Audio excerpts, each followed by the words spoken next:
안녕하십니까. 2020년 새롭게 접근하는 영업의 기술 그 첫 번째 시간을 맡은 백영찬 강사입니다. 이번 시간에는요, 보험사 상품 컨설팅 포인트인데 핵심의 논지는 뭐냐면 비교를 하자는 겁니다. 그래서 각사의 상품을 정확하게 장단점을 파악하고 있어야 우리 고객들에게 다양한 정보를 제공함으로 인해서 고객들의 선택을 합리적으로 도와줄 수 있다. 그런 관점에서 오늘 내용을 풀어가 보도록 하겠습니다. 자, 일단 전체로 준비된 컨텐츠는 지난 시간에도 설명을 드렸는데 오늘은 이제 두 번째 시간이 되는 거죠. 영업의 기술. 자, 그러면 이번 차시에서 다룰 내용이 뭐냐라고 했을 때 왜 상품 비교 컨설팅인가라고 하는 것에 대해서 잠시 한번 생각을 해보고요. 상품 비교 컨설팅이 주는 효과가 뭐냐, 이 부분에 대해서 우리가 정확하게 좀 알고 있어야 동기부여가 될 수 있다는 것이죠. 자, 그 다음에 상품 비교를 할 건데 비교하는 그런 컨설팅에 대해서 어떤 과정들을 거쳐가면서 비교 컨설팅을 할 거냐라고 하는 부분. 자, 그 다음에 예시를 통해서 상품 비교를 컨설팅을 하는 거를 한번 방법적으로 좀 소개를 한번 해보자라고 하는 것으로 내용을 꾸렸습니다. 자, 이러한 학습의 효과는 뭐냐면, 자, 효과적으로 타사의 상품을 비교하는 방법을 이제 숙지하는 겁니다. 자, 그러면 하나씩 먼저 풀어볼 텐데 왜 상품 비교 컨설팅인가? 자, 여기에 보시게 되면 바이킹 있잖아요. 개인적으로 사는 고향이 인천입니다. 자, 인천 사람들은요, 저를 포함해서 월미도를 잘 가지 않습니다. 아니, 그 흔한 월미도에 뭘 볼 게 있다고 가라고 하는 게 인천 사람들의 일반적인 생각이거든요. 제가 부산을 갔더니 부산 사람들 해운대 잘 안 간다고 하더라고요. 그런데 부산을 가는 외지인들은 꼭 해운대, 특히 여름은 해운대를 가고 싶어 하지 않습니까? 제 지인들도 항상 인천에 올라오면 꼭 가고 싶어 하는 데가 월미도, 그 다음에 자, 여기에 보시는 바와 같이 차이나타운입니다. 왜 자기 고향에 있는 이런 명소와 명물에 대해서 잘 알지 못하고 또 이렇게 자신감 있게 나의 장점으로 드러내지 못할까? 그러니까 사람들의 보편적인 심리가 아닐까라는 생각이 드는데요. 제가 처음부터 왜 이러한 말씀을 드리고자 하냐면 우리 회사의 상품이 시장에서 가장 나쁜 줄 알고 있는 그런 많은 컨설턴트가 있어요. 아니면 가장 나쁘진 않는다 하더라도 상품 경쟁력이 약하다라고 판단하시는 그런 컨설턴트도 꽤 많습니다. 그런데 모든 상품은 그 나름의 장점과 그 다음에 단점이 있을 수밖에 없고요. 네, 모든 금융상품은 그 나름의 존재 이유가 있는 겁니다. 어떤 분한테는 반드시 필요한 보험일 수 있고 금융상품일 수 있다는 것이죠. 그런 측면에서 그 상품 하나하나의 장점들을 캐치하고 그 다음에 이 상품이 동종의 다른 상품과 비교했을 때 나의 장점이 상대적으로 발견될 수가 있다는 것이죠. 그걸 해보자는 겁니다. 자, 그래서 인천 사람이 다시 월미도를 좋아하고 이런 차이나타운을 좋아하게끔 되듯이 그렇게 해보자는 것이 취지다. 자, 그러면 상품 비교 컨설팅의 효과는 뭐냐라고 하면 크게 세 가지로 볼 수 있을 것 같아요. 자, 상품에 대한 자신감을 갖는 겁니다. 우리 상품, 내가 취급하고자 하는 상품, 내가 제안하고자 하는 상품에 대한 내가 이 상품을 너무 잘 알고 있기 때문에 이 상품이 우리 고객들에게 딱 맞는 적합한 상품이라고 하는 자신감을 배양하자는 거죠. 두 번째, 타사 상품 대응 경쟁력을 갖자 이거죠. 자, 선의 경쟁을 보험금융 시장에서 하게 되는데 예를 들면 이런 겁니다. 고객을 딱 만났더니요, 고객이 그런 얘기를 하시더라는 거죠. 야, 어느 회사는 2점 몇 프로의 확정금리를 더 주던데 근데 너희는 금리가 몇 프로야. 그러니까 금리가 상대적으로 낮다 보니까 더 이상 고객들한테 얘기하기가 밋밋하더라는 거죠. 좀 금리 경쟁을 하다 보니까 자기네들 금리가 낮은 상품을 제안하다 보니까 금리 높은 상품이 왠지 좋아 보이더라는 것이죠. 그런데 사실은 금리만 높다라고 하는 정보는 맞을 수 있으나 팩트 체크를 이면에서 다시 해봐야 되거든요. 뭐냐면 금리는 높으면 뭐합니까? 해지 환급률이 떨어질 수 있는데, 자, 생활자금융 종신보험 같은 거 뒤에서 예시를 해드리겠지만, 자, 금리가 높으면 뭐합니까? 생활자금융 총 받는 최저 보증할 수 있는 그러한 생활자금 총 누계액이 적은데, 그러니까 단지 금리만 높은 것으로 비교해서는 안 된다고 하듯이, 자, 이렇게 타사의 상품을 알고 있으면, 종합적으로 그 상품에 대한 정보를 알고 있으면 대응 경쟁력이 생긴다라고 하는 것이죠. 자, 그 다음에 우리 컨설턴트 분들께서 자원봉사하려고 하는 거 아니잖아요. 자, 청약률을 제고하기 위한 것입니다. 그 수많은 상품들 속에서 내 거를 고객들한테 제안하고 그걸 선택하게끔 하기 위해서 결국은 청약을 통해서 고객들의 재정적 안정과 평화를 기하게 하기 위해서 그러기 위해서는 우리가 청약이라고 하는 이 아름다운 이 행위의 결과들이 나와야 되거든요. 청약을 제고하고자 하는 것이 기대 효과다. 상품 비교 컨설팅에. 자, 정보의 홍수 속에서 합리적인 고객 선택을 돕기 위한 이런 정보 제공, 그것을 할 수 있는 컨설턴트의 역량이 매우 강조되고 있다.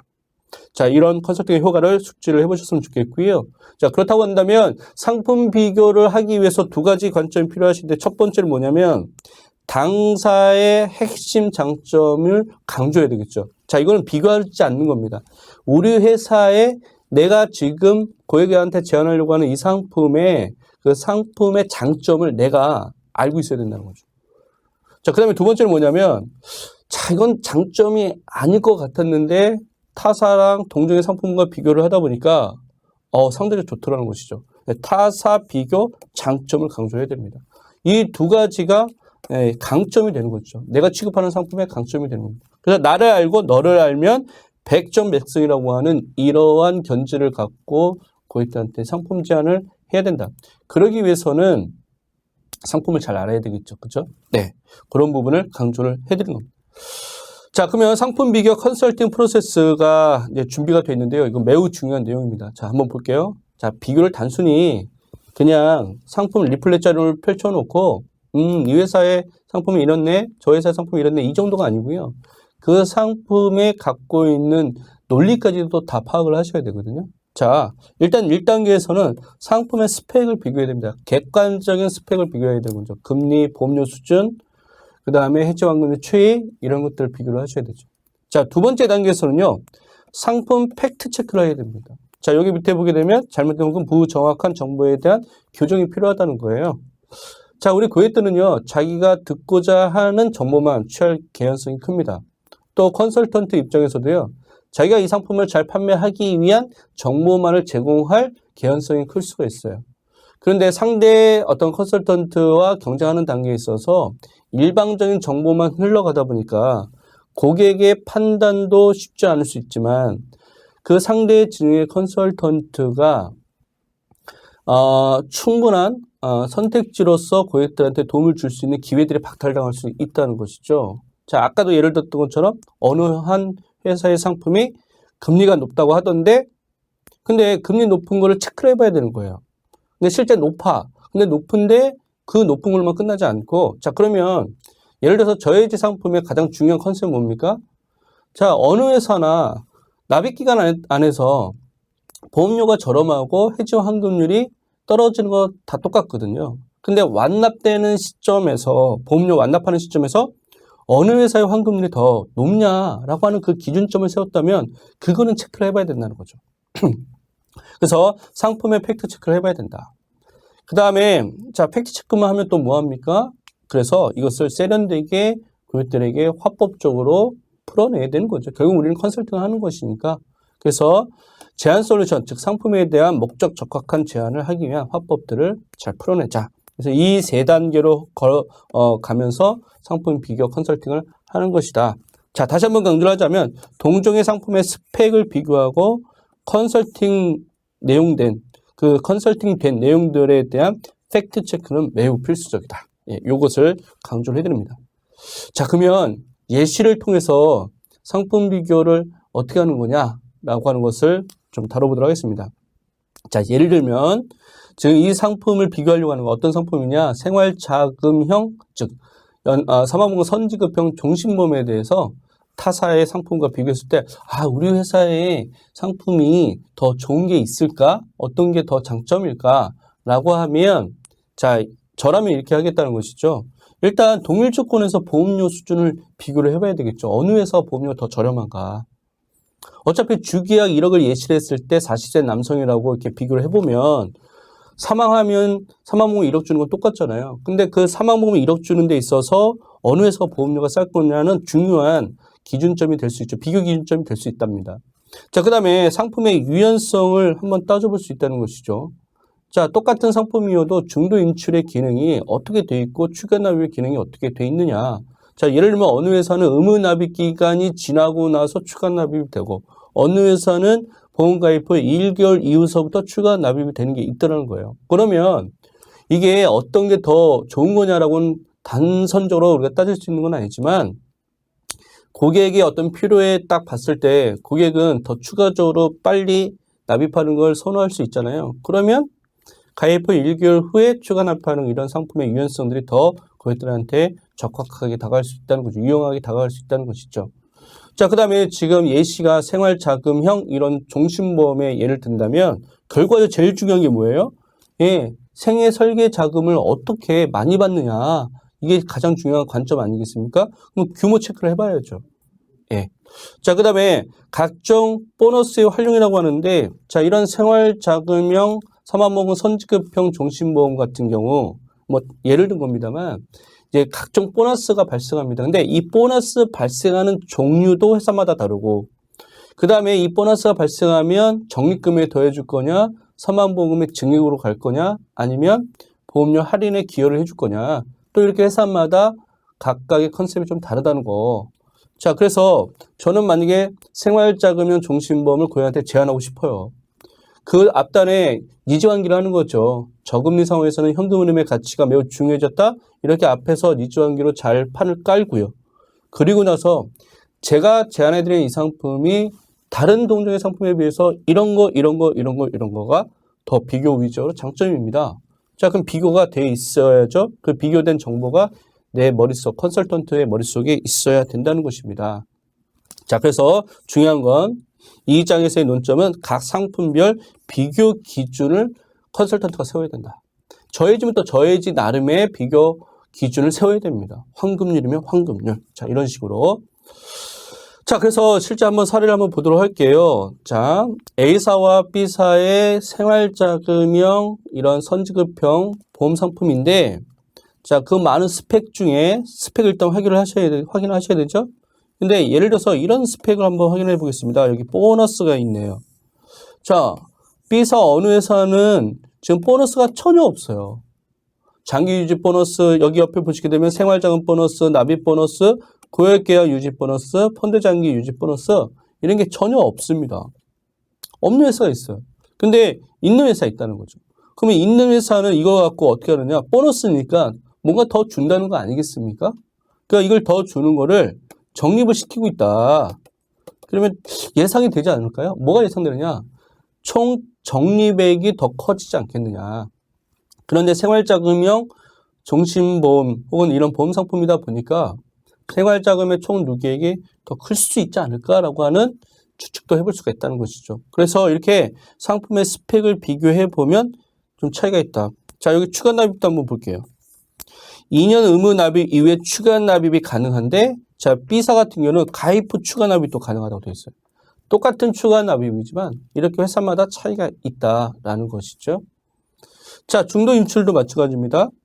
자, 가입 24개월 후부터 중도 인출이 가능한데, 자, 지금 B사 같은 경우는 추가 납입한 보험료 안에서만 중도 인출이 가능하다고 되어 있어요. 근데 추가 납입은 가입 후 1개월부터 할 수 있다고 되어 있거든요.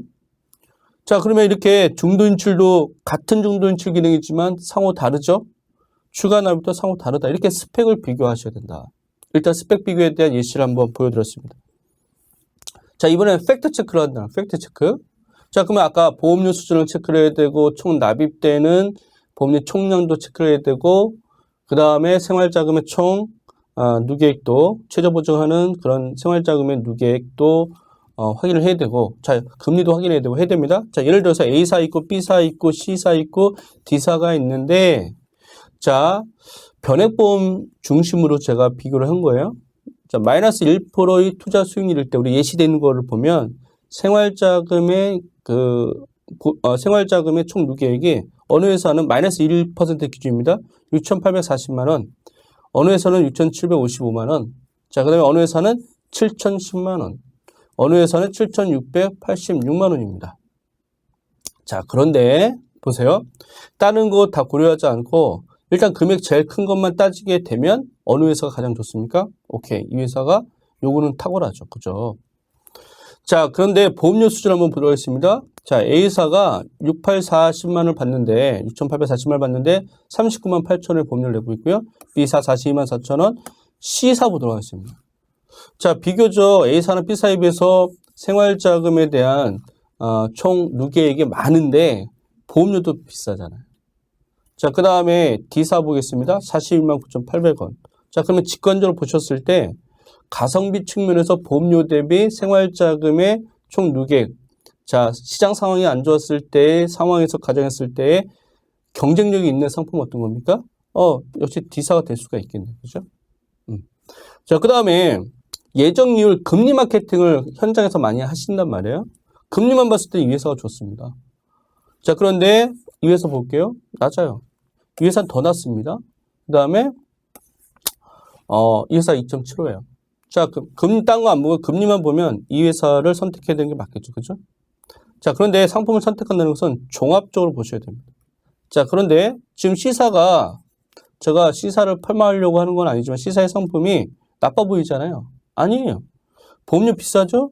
그 다음에 생활자금 마이너스 1%의 이 자금이 이렇게 되어 있는데 3.75로 예시되어 있는 생활자금의 총 누계를 보면 이 회사가 압도적으로 많습니다. 또 그러니까 투자 수익률이 좋으면 이 회사가 괜찮은 거예요. 또 상품이.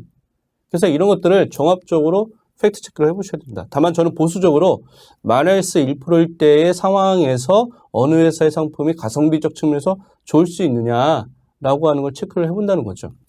자, 그래서 결과적으로 봤더니 143%. 자, 여기는 두 개가 나와 있는데 사실은 이 B사 같은 경우는 상품이 개정이 되면서 옛날에는 128이었는데 지금 133%가 된 거예요. 어떤 거 대비? 총 납입된 보험료 대비 받는 마이너스 1%일 때 받는 생활자금 총 누계. 이걸 나눠본 겁니다. 자, 이 회사는 마이너스 1%일 때 110%, 그 다음에 이 회사는 152%.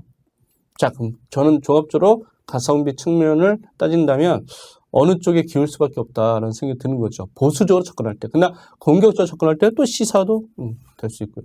나는 좀이라도 보험료는 적게 낼래 라고 하면 A사도 괜찮다. 자, 이런 식으로 접근을 해보실 수 있게끔 팩트 체크는 이렇게 하는 것이다. 자, 이거는 스펙을 알고 있는 상태에서 이제 이걸 비교해보는 거잖아요. 나눠보고 계산해보고 하는 거. 이걸 팩트 체크를 한다는 거죠. 자, 그래서 이렇게 하는 겁니다. 자, 그 다음에 요걸 가지고 이제 화법적으로 잘 풀어내야겠죠. 자, 한번 화법적으로 풀어내 보도록 하겠습니다. 고객님, 예를 들어 설명을 드려보겠습니다. 왜 저금리 시절에 현금의 흐름의 가치가 의미가 큰지 말입니다. 가령 2%의 금리가 주어지는 지금의 상황에서 월 100만 원씩 30년간 흘러들어온다면 그 가치를 지금 시점에 쌓아 올렸을 때 약 2억 7천만 원가량이 됩니다. 반대로 금리가 연 10%라고 가정하면 현재 총 가치는 1억 1,395만 원가량에 불과합니다. 어느 쪽의 현금 흐름이 총량이 큰가요? 네, 바로 저금리 시점입니다. 자, 노후가 되면 다른 소득 원천이 줄기 시작합니다. 기초연금과 얼마간의 개인연금 등에 의지하는 삶이 될 수 있어요. 이럴 때 잘 유지했던 종신보험의 사망보험을 현금 흐름으로 미래에 앞당겨서 활용할 수 있다면 좀 더 생활에 여유로움이 생기지 않을까요? 그런데 제가 지금 제안해드리는 이 상품을 보면 타사하고 비교해서 동종의 상품과 비교를 해보니까 이 상품의 장점이, 이 솔루션의 장점이 금리가 높다는 겁니다. 예를 들어서 그렇다는 거고요. 이 상품의 장점이 생활자금이니까 생활자금을 가장 많이 받아야 되지 않겠습니까? 역시 예를 들어서 이렇게 상품 비교로 뒷단에 붙여서 화법으로 연결시킬 수 있다는 거죠. 그래서 앞단에 저금리 상황에서의 현금 흐름이 적확하니까 어떤 게요? 생활자금의 현금 흐름이 발생하는 이러한 선지급형 종신보험이 좋은 거니까 그 좋은 거 와중에 이 또 상품이 여기서 이 장점을 갖고 있으니까 당신께서는 이것을 가입하시는 게 맞겠다라고 최종적으로 제안을 하는 것이죠.